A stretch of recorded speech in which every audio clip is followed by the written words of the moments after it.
Good morning and welcome to our weekly webinar. Stuart, today it's the 3rd of May. Today it's the anti-woke version.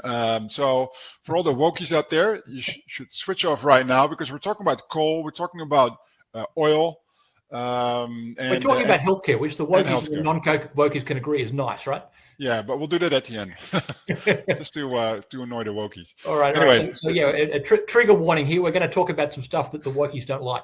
Yeah, so coal is going to be around for a long, long time. So talk us through what's happening in coal at the moment, Stuart. Right. Long-term, there'll be less demand for coal in most economies around the world. As coal declines, renewables will step up. That's for real. But the message I have to the folks out there that think that coal is dead now is watch out, because it has a way of jumping around. And at the moment, the coal stocks are looking very attractive. Let me talk you through my reasoning here. Okay, thermal coal use rose 1.2% per annum 2022, 8 billion tonnes, which was pretty much an all-time record. It'll stay around these levels till 2025. Falling off in mature markets like Europe and North America, while strong demand continues in Asia. So basically, we could be talking about peak coal, but peak coal is not followed by no coal at all. It's followed by a heck of a lot of coal, and someone's got to dig that stuff out of the ground. Well,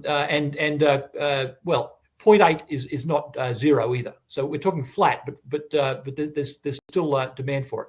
Now, one of the benchmark prices for coal around the world is Newcastle coal prices. I'm from Newcastle, so I grew up listening to those coal trucks rattling down the railway near where I grew up. So when you get to the port, Newcastle coal has been 400 a tonne. It's 280 at the moment, but that's not to be sneezed at for companies with production costs well underneath that level. And the important thing here is that China isn't ready to step up to renewables at anywhere near the pace that the rest of the world is. So thermal coal is going to be important to keep powering their economy in the near term. So basically, times remain good after a pretty good 2022 for the coal producers. So Stuart, when you grew up in Newcastle near the railway tracks, was that the good or the bad side of the tracks? The bad side of the tracks. And one of the reasons I want to hustle up money in a sinful product like coal is to get onto the good side of the tracks. Right. Okay, that's a good motivator. So that's the Newcastle coal prices there. Big spike in 2022 when we had the terrible energy shock that followed the shooting war that started in Ukraine, and China's inventories of coal started to run short. It's got some pretty poor quality coal. In fact, a lot of the world's poor quality coal is going offline. There's something we don't have in Australia, and that's poor quality coal. The hard coking coals you get from the Bowen Basin and from the Hunter Valley, not to mention the Gunnedah basins, are some of the best in the world, just in terms of the calorific content. So, as part of this peak coal theme, I'm predicting that a lot of the good coal, like we produce here, will step up. That's another reason to take notice of the companies I'm about to tell you about. You'll recall from a week ago, we were talking about the massive dividend yields you can get out of these stocks. That's because no one wants to own these stocks. Sentiment's terrible towards them, but the cash is just piling in. Terracom, mainly focused on Queensland, Yancoal on the Hunter Valley, Coronado, got some big Bowen Basin assets, and then there's New Hope, which I think is a Bowen Basin play as well. But the one I want to talk to you about in particular today is Whitehaven, which produces some of that coal that used to rattle past my place. 4 mines in the Gunnedah Basin of New South Wales. So Gunnedah's up in the northwest of New South Wales. Pretty much drive out of the Hunter Valley and head northwest, and you're in the next big producing coal basin, which is Gunnedah. They actually had a drop in coal production in the March 23 quarter, only 4.3 million tonnes. But their average price that they're doing it at was 400 a tonne. That was down on the previous quarter, but still well up on a year ago. And the sales have actually produced coal have only gone down about 5%. So basically, this company's got a fair bit of life still left in it in terms of where it can sell. Maules Creek will be producing for the next part of 40 years if there are markets. So well after you and I have retired and are driving around in Teslas, Mark, those mines will still be producing. Meanwhile, Whitehaven's cashed up $1.2 billion in cash from operations just in that quarter. 2.7 billion net cash position. So this company is not weighted down with debt and can pretty much afford to fund any of its expansions if it wants to. brought down its guidance a little bit, but it's guided to 15 to 16 million tons of coal. And I think the market's undervaluing a long way the long-term cash flow potential of this company in the peak coal and immediately post-peak coal era that we've moved into. Could be worth a look. Friend of mine who is a big fan of the coal sector bought the stock way below the current share price, and he was fully expecting a 5-bagger before he's through. And a lot of that started to come through last year, but I think there's still momentum in this one. All right. Just a slight correction, Stuart. If and when the internal combustion engine dies and goes to heaven, I'll be driving an electrified Audi, not a Tesla. Right. I can appreciate that, Mark. You're a European. You can't quite get your head around the fact that there are cars produced in other parts of the world. But I'll keep driving internal combustion engines for as long as I can, because I like, when I fill up, I like the range on my car. It's like almost 1,200 kilometers, whereas with the Tesla right now you still get less than 500, I think. So and then talk about range anxiety. That's what I suffer from. Right. So consider some of those coal stocks as fuel for electric cars. All right, so more non-woke stuff. Oil, Stuart. Oh my goodness, we're still really strong. But wait a while, is what you're saying with this one. Right. So price of oil. I was pretty bullish on oil coming out of the 2020 markets that actually saw West Texas Intermediate crude go negative for a while. Oil is pretty strong, but 2023 has not been kind to the markets, as the next chart will show. That's Brent. Which is the benchmark for Europe, peaked at about 120 a barrel sometime around the time that the war in Ukraine started. It's now down at a very respectable 80 a barrel. You can make great money across a range of oil and gas projects that are based off Brent. But the trend there is not your friend, Mark. I think you'll agree. We're not seeing the bottom of this current downswing in oil at the moment. Now, I think if it stabilizes around this level, oil and gas will be very good. But this is the reason why you want to wait, because through the summer months in Europe, oil, and as with most commodities, tend to be a little bit weak. And we could see that phenomena play itself out in this particular commodity. Now, the good news is OPEC. We hear less about OPEC than we used to because it's not as powerful. In a world where shale gas and other alternative sources of oil have really surpassed OPEC's traditional strong position in the market. OPEC is not as effective as it used to be, but it can still play some short-term havoc in the market. And when they tell their members and their allies, such as Russia, to choke back production, that tends to have the effect of stabilizing things, at least in the near term. So watch out for what these production cuts that they've just brought in might do to the commodity as we move through the northern summer. And I also think as well, from all I'm seeing, China's economy is not nearly as weak as what people are afraid of. And if that's the case, then their demand for oil stays strong. So what to do? Watch and wait. I'm a big fan of Santos and Woodside. We put the logo of Woodside up twice just to emphasize that this is a stock you want to be in for the long haul. Some of the LNG projects that this company's got in train are going to be huge producers in a world that was taught last year about the importance of energy independence, and in particular using liquefied natural gas that you can transport rather than relying on someone else's pipelines that you can shut off. Woodside is going to be a strong player. I can see the day when this stock goes over $50 a share. And it's got more than enough firepower to get there in the near term. Plus, it took BHP's oil assets off its hands at a bargain basement price.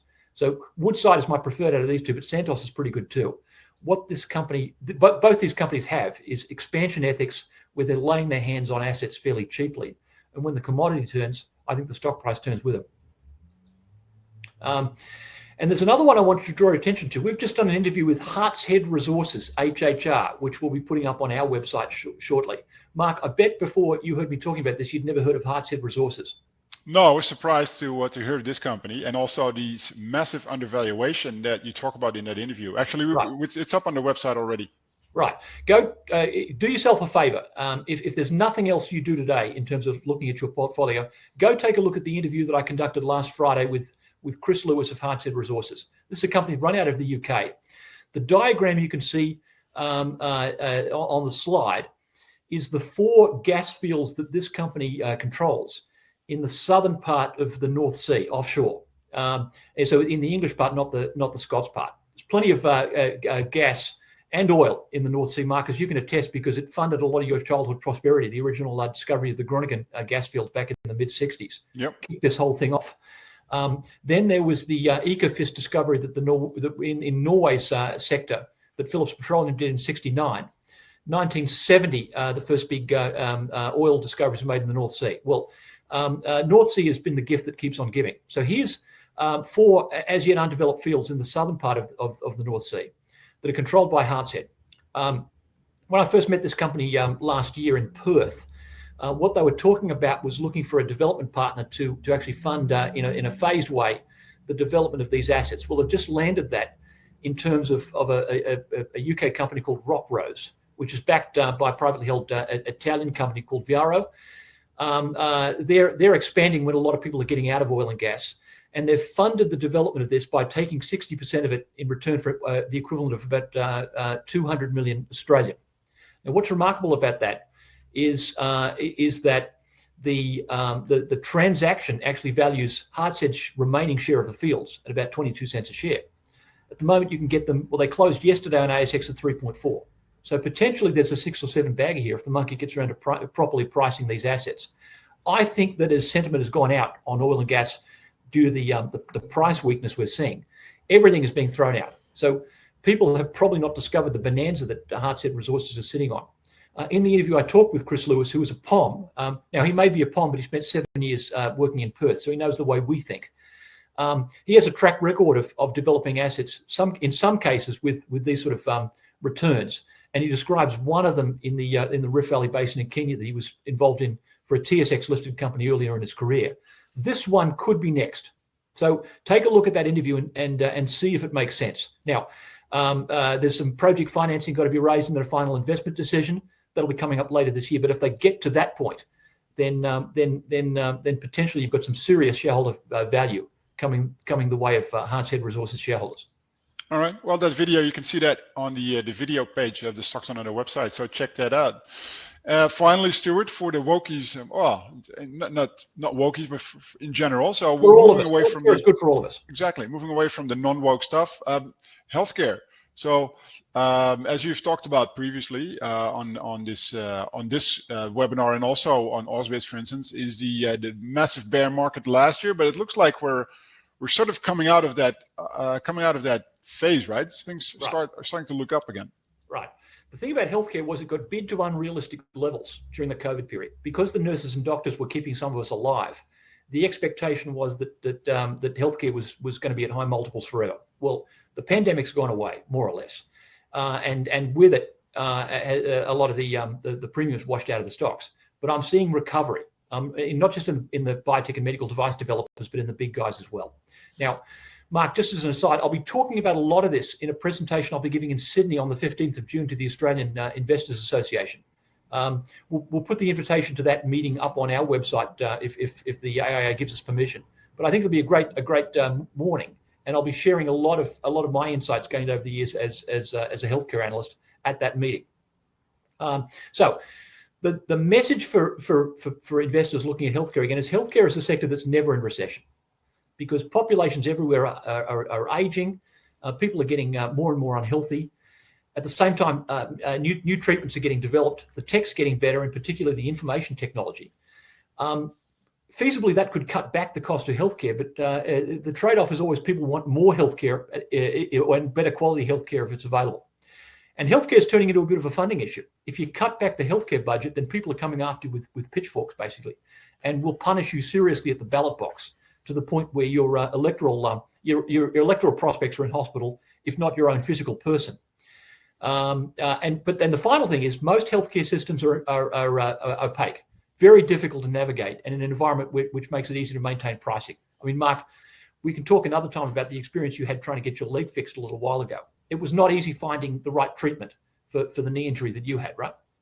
Yeah, and it's insanely expensive, but we'll talk about that another time. By the way, Stu, these numbers on here, is this the US? I'm seeing 4 trillion. Must be the US. That's the US healthcare system. there. Yeah. And if there's $4 trillion healthcare spend stretching out to, and I'm just leading up close to the screen here just a sec. Yeah, that's 2020 figures. But what impresses me is the momentum there from the chart. That chart is for as long as you and I have both been alive, Mark. And look at that. The cost increases in healthcare have just been relentless in the US for that period.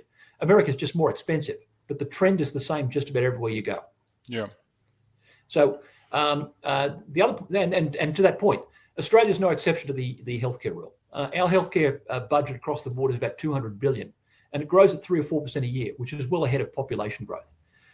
Health spending is about 10% of GDP. That's about average across OECD countries. America, it's about double that. And the government picks up the lion's share of it, which, if truth be told, probably adds a lot of the inefficiencies into the system in terms of pricing.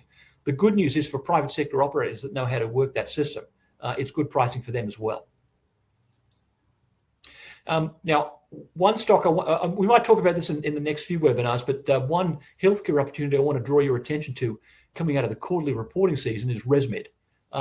Most of you will know ResMed. They pretty much pioneered the market for devices to treat obstructive sleep apnea. The CPAP machines that you probably know people who actually use these machines help keep the upper airway standard open so that people can breathe properly at night and don't get these micro sleeps that are really damaging to their health. ResMed's gone to strength ever since its founding about 3 decades ago. And diagnosis of sleep apnea is getting a whole lot better. So there's more market for them. I've always admired this company. They're always innovating, always spending a fair bit of their free cash on R&D. And the only thing you've got to watch out for, and this is the opportunity, every now and then they'll miss their quarterly earnings guidance, or the quarter will look bad compared to the previous quarter. The trend is always up, but if you can buy them just after a bad quarter, inevitably you can participate on the snapback as this company continues to go from strength to strength. And there's another reason to look at ResMed right now, and that is that Philips is out of the game. They had to do a product recall. Philips are in the business. Mark, you used to cover Philips back in the Netherlands, right? Yep, that's right. Right. So Philips bought a big US company called Respironics to become what they hoped would be the number one player in CPAP. Only they didn't reckon with the innovation potential of this little Aussie startup that they were going head to head with. Philips is now a poor number 2 to ResMed, and they've struggled because of a a recall that they had to perform. Here's little ResMed taking advantage of that in a serious way. Latest EPS $1.68, up from $1.32, and better than consensus. Now, I say consensus is a two-edged sword. If you miss consensus by a couple of cents, the market will punish you on the day. But this one was a particularly good quarter. So strong momentum. Supply chain's better now. Like all the healthcare companies, they'll buggered around by bad supply chains. But that's not an issue. And pricing is very good. That picture is Dr. Mick Farrell, who I'm a big fan of. Mick is the son of ResMed founder Peter Farrell. I once said to Peter, how do you practice nepotism in this company? And he looks at me with a straight face and said, "No, Stuart, we do not." I told Mick, if he wants to come and work at my company, I want to see a PhD, and not just from any university, but from a quality institution like MIT, which Mick subsequently got. And I want to see an MBA, and Mick's got one of those as well. So Mick then joined the company initially to run the Americas business of ResMed. They advanced him to be CEO of the whole thing in 2013. So he's been running this company for 10 years now, pretty successfully. And just like Watson, father and son, building IBM back in the day, Farrell Jr. has picked up the ball from Farrell Sr. and run with it pretty hard. So if you get a chance to meet Mick, well worth paying attention to what he's got to say, because he's got some great insights as to how to take a great company and build it even more. Now, the bugger is Mick Farrell has lived in San Diego for a long time, but he's probably lost his Australian accent, but he is one of us. Right. Look, I think in the longer term, things are looking up for ResMed, or will continue to look up, because Philips, that recall keeps getting worse and worse, right? So they keep finding new issues with the devices, and originally the problems were tiny bits of plastic in the air channels sort of breaking off, and there's a risk of those ending up in your lungs actually.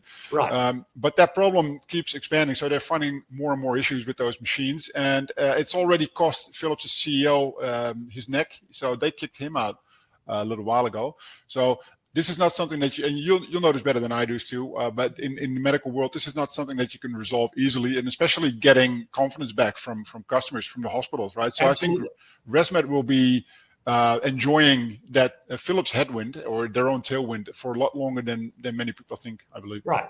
And it reminds me as well, many years ago when I used to cover the stock as a broker, the company was trying to introduce a lower cost item in their range, and they went looking for Chinese manufacturing and then canceled that. Now, this was about the time, this is going way back, Mark, but you might recall Mattel, the toy maker, got in serious trouble because it discovered that there was some toxin that was in the paint on the toys being made in China. So ResMed just decided strategically that it couldn't afford the quality risks of having any manufacturing in China. Now, remember, at the time I rolled my eyebrows saying, what a ridiculous company this is. Well, ResMed's not the one doing the recall at the moment because their manufacturing is always first class. Yeah. So yeah, there you go. Some stuff you can have manufactured in China, but not all of it, especially when it comes to this sort of thing. So, all right. So we had something for everyone, for the wokies, for the non-wokies, and for the rest of us. We'll wrap it up here. We've been going for more than 21 minutes, but we'll definitely, we'll hope to catch you next week. Stuart, thank you very much for your contribution today. Go take a look at that Hartshead Resources interview. It's a knockout. Absolutely. And we'll see everyone next week. All right. Stay well.